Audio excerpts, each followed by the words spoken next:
Hello students, कैसे हो आप सब स्टूडेंट्स। मैं विशाल गुप्ता, आपका टीचर।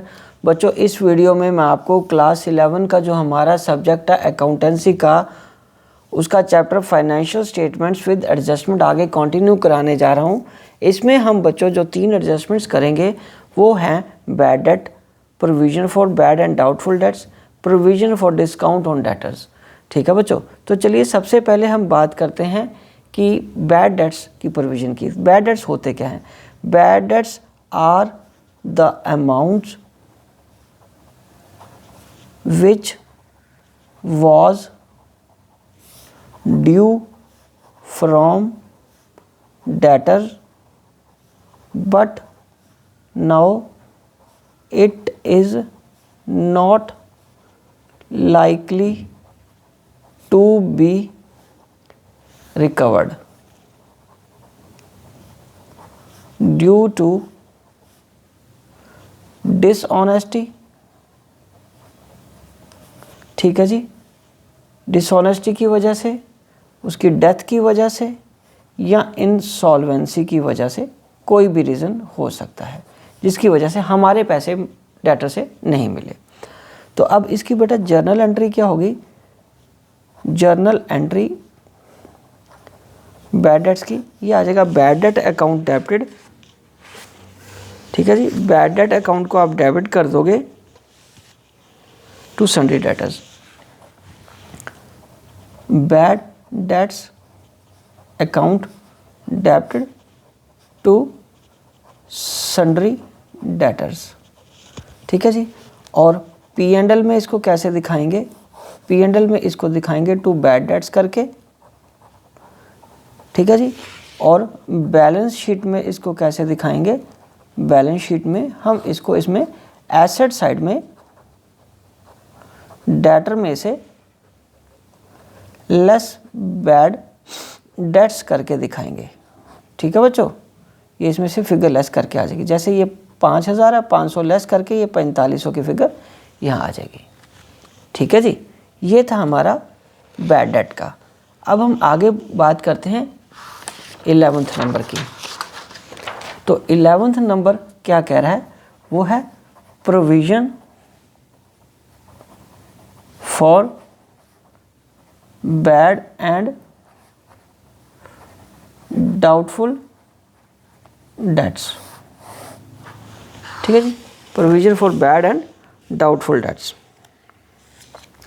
तो बच्चों इसका मतलब क्या है? इट इज़ ए प्रोविजन, तो आपको पता ना क्या है? Anticipation from previous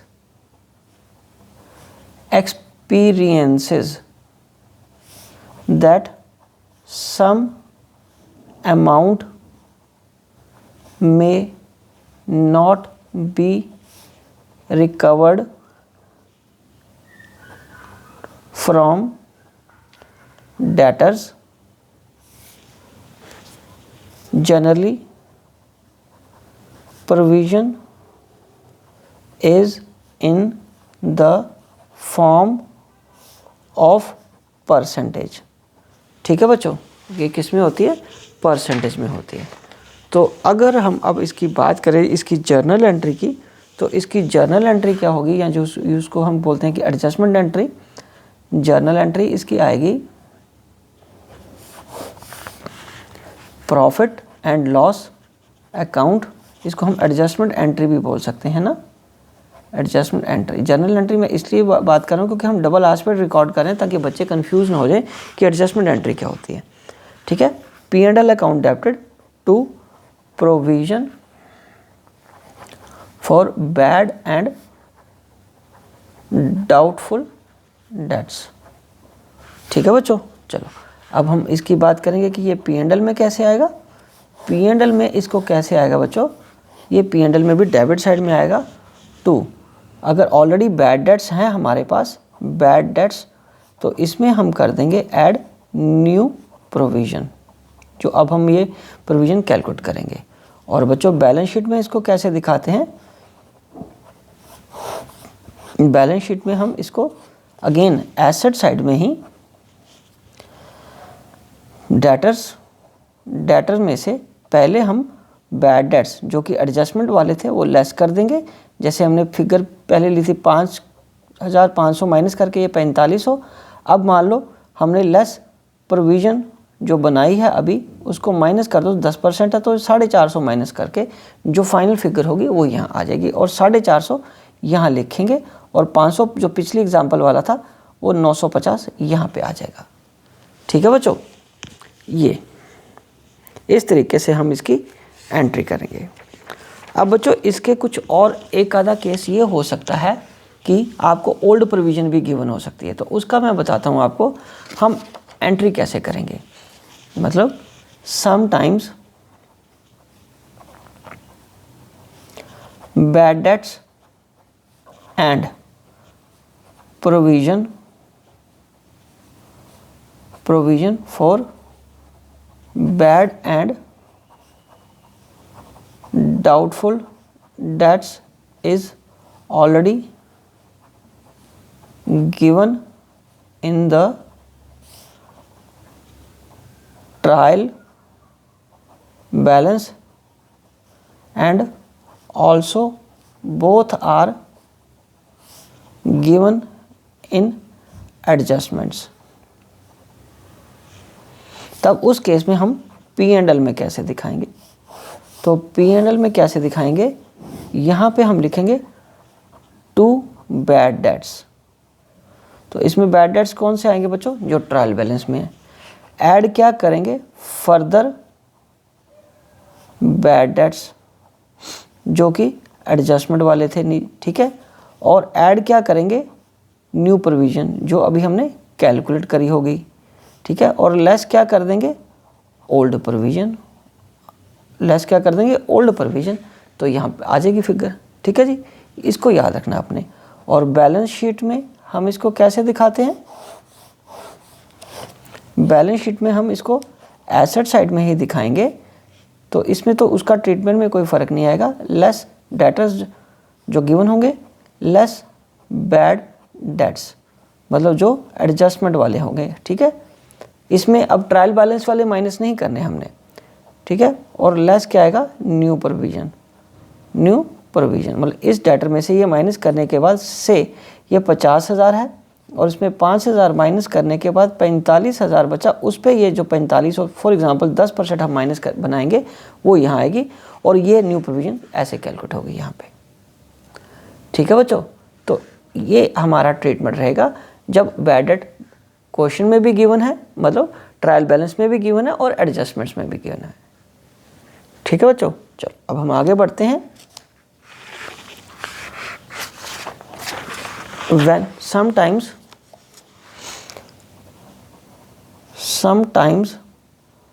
old provision is more than the new provision and bad debts, then the resultant figure will be recorded on credit side of profit and loss account. तो बच्चों इसका मैं आपको समझाता हूँ कि P&L अकाउंट में हम इसको कैसे दिखाएंगे जब ओल्ड प्रोविज़न में बोल रहा हूँ कि नहीं है। तो यहाँ मान लो बैड डेट्स जो कि ट्रायल बैलेंस में गिवन है वो कितने हैं, 10,000। ऐड कर लो न्यू या फर्दर जो एडजस्टमेंट में गिवन है, further bad debts, new word ठीक नहीं है, फर्दर बैड डेट्स। तो ये मान लो 5,000 ये हो गया, 15,000 आ गया। और इसमें हम ऐड क्या करेंगे, न्यू प्रोविज़न जो हमने कैलकुलेट की है एडजस्टमेंट में, ठीक है। मान लो ये 7,000 बनी, 22,000। और लेस क्या करेंगे, ओल्ड प्रोविज़न। ओल्ड प्रोविज़न कहाँ से होगी बेटा, ओल्ड प्रोविज़न वो ट्रायल बैलेंस में गिवन होगी और वो मान लो 25,000 है। तो ये ओल्ड प्रोविज़न ज़्यादा होगी ना। तो इस केस में हम क्या करेंगे, यहाँ पे लाइन लगा के स्टार लगा देंगे और इसको यहाँ लिखेंगे by provision for doubtful debts, मतलब अब ये फ़ायदा हो गया हमारा कि जिस चीज़ के लिए आपने लॉस के एंटिसिपेशन किया था 25,000 का, वो लॉस आपका कितना हो रहा है 22,000 का, तो 3,000 का ये आपका फ़ायदा हो जाएगा। तो इस तरीके से लिखोगे, ठीक है जी, ये आप इस तरीके से मेंशन करोगे। ओके, चलिए अब हम आगे बढ़ते हैं। Provision for discount on debtors की, जो इस क्वेश्चन की थर्ड प्रोविज़न है, थर्ड एडजस्टमेंट इस टॉपिक की। तो इसमें बेटा प्रोविज़न फॉर डाउट अगली मैं करवा रहा हूँ। Provision for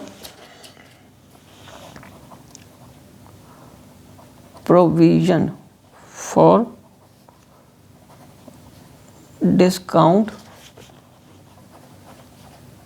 on debtors, provision for discount on debtors. तो इसकी एडजस्टमेंट एंट्री, या यूँ कह लीजिए जिसको हम जर्नल या एडजस्टमेंट एंट्री क्या बनेगी, profit and loss account debited to provision for discount on debtors account. ठीक है बच्चों, चलो तो इसका फाइनल अकाउंट में ट्रीटमेंट कैसे आएगा, पी एंड एल अकाउंट में। पी एंड एल अकाउंट में हम इसको दिखाएंगे इस तरफ, to provision for discount on debtors. Okay बच्चों, और बैलेंस शीट में ये कैसे आएगा, पहले तो यहाँ क्या लिखेंगे, डेटर्स, डेटर मान लो 50,000 के हैं, लेस बैड डेट्स 5,000 के, ये आ गया 45,000, लेस फर्दर बैड डेट्स 45,000 आ गया ना ये, लेस न्यू प्रोविज़न जो कैलकुलेट करिए, मान लो ये भी 5,000 की है तो ये 40,000, और उस पे आप न्यू अब करोगे provision for discount on debtors, provision for doubtful debts. तो इसमें से मान लो ये 4,000 बनी, तब ये आएगी, और ये 4,000 की फिगर हम यहाँ लिखेंगे।